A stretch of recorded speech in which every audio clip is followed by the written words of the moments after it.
In this video, I want to introduce global maxima and minima. So here we have a function f of x, and we want to figure out where is this function the biggest and where is it the smallest. So if you look carefully, the largest possible value occurs here, where the x value is equal to 1, and then between minus 2 and 2, where our function is defined, the smallest value occurs here. So what we say is that the global maximum value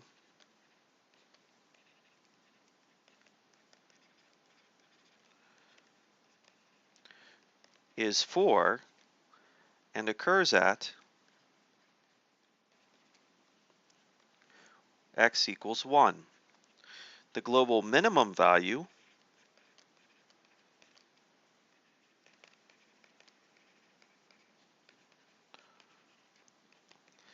is 0 and occurs at x equals minus 2. Okay, so this is the minimum, this is the maximum. Okay, so how are we going to find these in general? Here it's easy when we have a graph, but what if we're given like a table, or we're given a function given by a formula? Well, what we notice here is that our global maximum, in this case, happens to be a critical point. It's a local maximum, and so it's actually a critical point.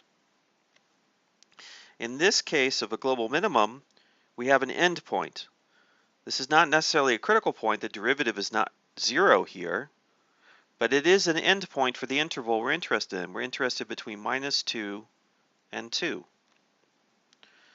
So this idea gives us the following criteria or method for finding global maxima and minima. So the first step of the method is to create a list of candidates, and the possible candidates are endpoints of the interval and critical points.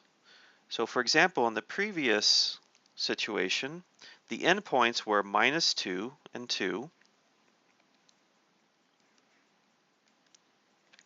and the critical points were places where the derivative was 0 or didn't exist. In this case, the derivative always exists, but the derivative is 0 here, the derivative is 0 here, and 0 here. So these are all critical points. The critical points occur at minus 1, 0, and 1. So I make further list minus 1, 0, and 1. So together, these are my candidates. The next step is to evaluate f at each candidate. That is, I would find f of minus 2, f of minus 1, f of 0, f of 1, and f of 2, because these are all on my list. Minus 2, minus 1, 0, 1, and 2 are all on my list. I find all of those values. The third step is to find the largest value. The largest value, the global maximum, is given by the largest value here. So whichever one gives me the largest value.